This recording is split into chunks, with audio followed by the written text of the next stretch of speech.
This is the round review. Oh, sorry. Okay. Let's get back round to review. it. All right. Now, we were on air, of course, Friday morning to recount what happened Knights Dolphins. I'll give you one takeaway from Knights Dolphins.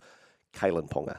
Kalen Ponga, quick look at Dally M's, has picked up the maximum points both games this year for Newcastle. He has 12 points. So you can't pick up any more than that. Mm-hmm. Kalen Ponga, Chromie, Dally M, medal winner. There we go. So there's the takeaway. Now let's get to Friday night. Warriors Seagulls. Start off there. Manly scored an early try, and you thought, and it was very similar to the tries they scored the week before against the Cowboys, where they moved the ball out of their own end. It was Jason Saab and Tom Trebojevic combining.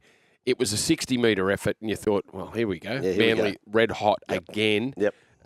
Things turned. All of a sudden, Luke Metcalf found his mojo. Yeah. We found what he was showing us in the preseason challenge games. Yep. Bit of speed, taking the line on, engaging defenders. Harris DeVita scores. They scored 3 tries in that first half and lead 18-10 at halftime.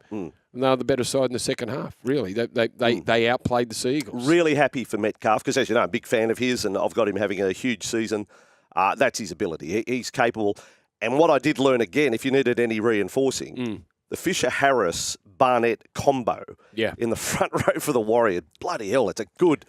Well, no, they're going to put them on the front foot every game they play. Well, there was the challenge that they faced too, because Manly's middles were outstanding against it was the Cowboys. So, but they were still very good. Paseka and Bully more off the bench. Their forwards, Jake Trebojevic. So the challenge was for the Warriors to get over the top and win that battle, and they did. Oh, they won the battle. Barnett and Fisher-Harris were outstanding. Panthers, Roosters, one of the more incredible games. I can remember a game a few years back, Melbourne and the Titans at Suncorp. And Melbourne had that amazing record at Suncorp. Yeah, and the Titans scored 38 or something to win. Yep. That was extraordinary. This one just as extraordinary, maybe even more so, given the playing talent available, where the Roosters are at with players lost in off-season, then injury toll. It is one of the great wins. No Victor Radley and no Lindsay Collins. One of the great wins? Yeah, one of the great wins. Yeah. Well, you only had to listen to the James Tedesco and Chad Townsend, the most experienced players for the Roosters, and said, well, that's okay. The best win I'm I've been involved in. going to cut you off there. Please. What does it mean to the Panthers? Because all we're doing is we're waxing lyrical about the Roosters. Does it say something about the Panthers of 2025? Honest answer, Brandy. Well, it might. It's very hard. Answer? Well, it is. I don't know what it says about them, and hard to put your finger on why that performance was so bad. Like I think they made 13 errors, but what they didn't do was defend those errors. They couldn't defend those errors. So the Roosters looked sharper with the ball. They looked like they had more energy. Penrith's experienced play, like Nathan. I thought Nathan was still pretty good, and almost got them out of trouble. Almost got them a win in the end, but wasn't good enough. So. They just need to reset. Okay. And they'll have to reset without Dylan Edwards, who's groin trouble. Groin, yeah. He pulled up, didn't he? 2 to 3 weeks. Yeah, okay. So it's a worry. Well, it's a challenge. This year is a challenge. You lose Luai and Fisher-Harris and Taruva. Well, that's two very important players, and Taruva had 2 good seasons for the Panthers, and they're playing out of Parramatta Stadium. They're not at home. Everyone says, no, that won't worry this team. And Moria thinks it won't, but obviously it's just another challenge. No cheese toasties at Combank like there was at Penrith. It's a big loss.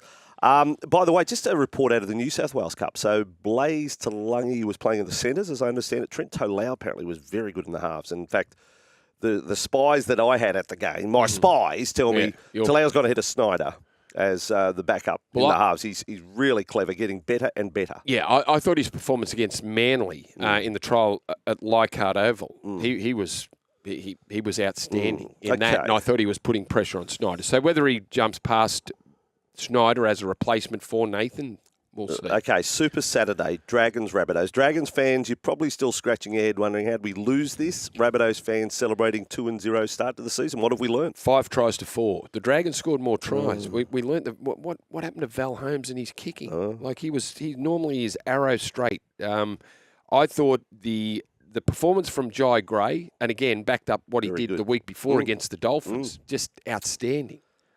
Which Latrell comes back. Well, I guess Latrell does play fullback. No, I don't. Just Jai Gray stay in the team. I'm that close to saying, no, this South Sydney side is better served with Jai Gray, the energy that he brings to the team, as opposed to the Latrell Mitchell 10 touches a game. He's making 30 touches. I have the 20 to 30 touches of Jai Gray. Probably serves the Rabbitohs better. You know who else was good, and they need him to be good because they need all the points of attack available to them. Peter Mamazelis. Peter Mamazelis had arguably, I think, his best game. So that's a good sign for the Dragons alarm. Well, What's Dragons. happened?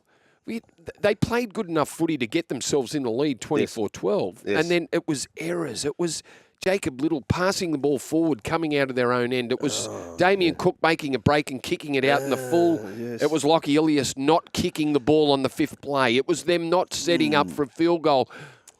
Yes. And it was them just soft defence on their own line. Like Mamazelis' try, he scored untouched from dummy half.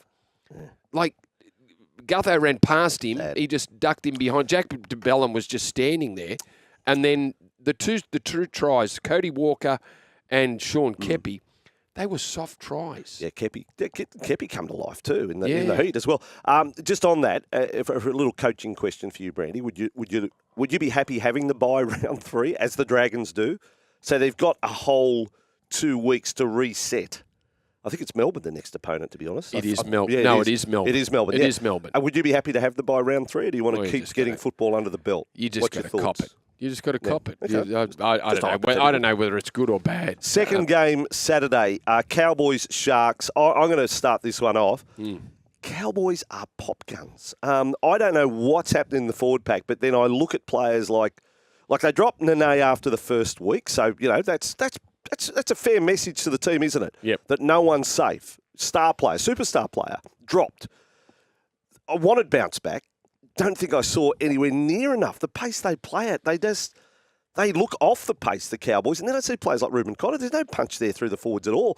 And if they're pinning their hopes on Jason Taumalolo's return being the catalyst to the return to the glory days, well, last year he's only he's a 35 to 38 minute player a game. Yep. The Cowboys have got issues, and it's in their forwards. I thought Cohen Hess was their best forward. He was second game back from a knee reconstruction. Griffin Neame, what's happened to him in the off season? You know what? Slow. The Cowboys look slow. I was there, and I said, well, what's happened to Griffin Neame? Like 12 months ago, probably not last year. Last year he's starting to go off. Maybe 2023. Griffin Neame's playing for New Zealand, and you're going, well, he's a really good front row. If he comes on the market, he's someone that clubs would be looking to buy.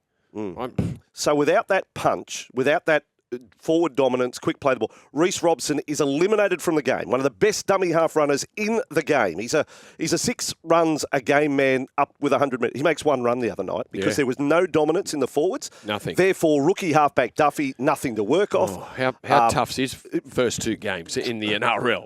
Dearden is just, jink and run, dummy half, dummy and run, a few little spurts.